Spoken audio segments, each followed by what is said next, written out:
Dua gempa besar mengguncang Venezuela hanya dalam selisih 39 detik.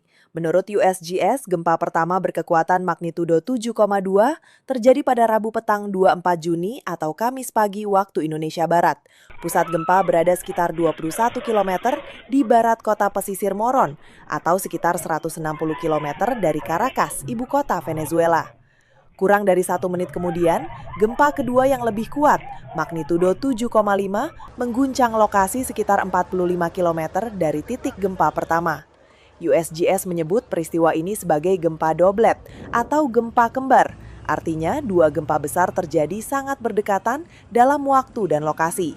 Dalam kasus Venezuela, gempa kedua dianggap sebagai main shock, sedangkan gempa awal disebut foreshock atau gempa pendahuluan. Dan inilah yang membuatnya mengerikan.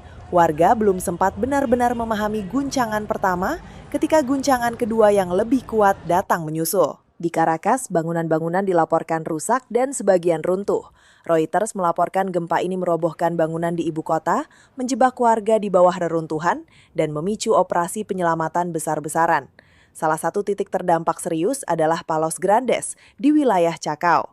Wali Kota Chacao, Gustavo Duque, mengatakan kawasan itu dilalui patahan. Ia menyebut 2 bangunan runtuh total, sementara 6 struktur lain di wilayah tersebut dikhawatirkan ikut terdampak atau berisiko. Saat pernyataan itu disampaikan, sekitar 500 petugas dikerahkan untuk operasi penyelamatan. Kabar baiknya, 18 warga berhasil diselamatkan dalam kondisi hidup. Pemerintah setempat juga membuka 2 titik kumpul warga, yaitu Plaza Altamira dan Plaza de los Palos Grandes. Di lokasi itu tersedia dokter, para medis, air bersih, kamar mandi, dan bantuan darurat. Secara geografis, Venezuela berada di zona aktif, tempat 2 lempeng besar itu bertemu.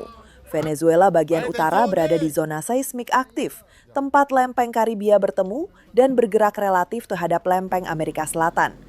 Dalam zona seperti ini, kerak bumi terus mendapat tekanan. Tekanan itu bisa tertahan lama, tapi ketika batuan tidak lagi mampu menahannya, energi yang terkunci dilepaskan tiba-tiba. Salah satu warga menggambarkan gempa itu berlangsung lama dan sangat kuat.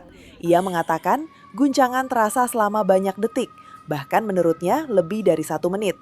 Ia tinggal di lantai bawah dan mendengar reruntuhan jatuh melalui saluran kamar mandi. Ia menyebut ini sebagai gempa terkuat yang pernah ia rasakan dalam 43 tahun hidupnya. Warga lain bercerita, awalnya ia sedang di rumah, menonton televisi dan melihat ponsel.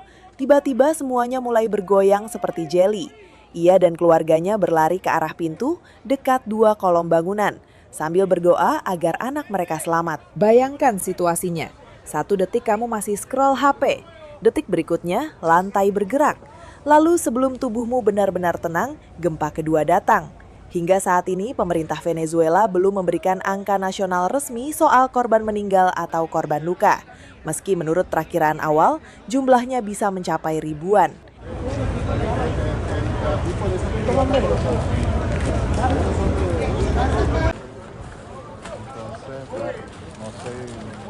Kita doakan warga Venezuela yang terdampak segera mendapat bantuan, proses evakuasi berjalan aman, dan korban yang masih terjebak bisa ditemukan dalam kondisi selamat.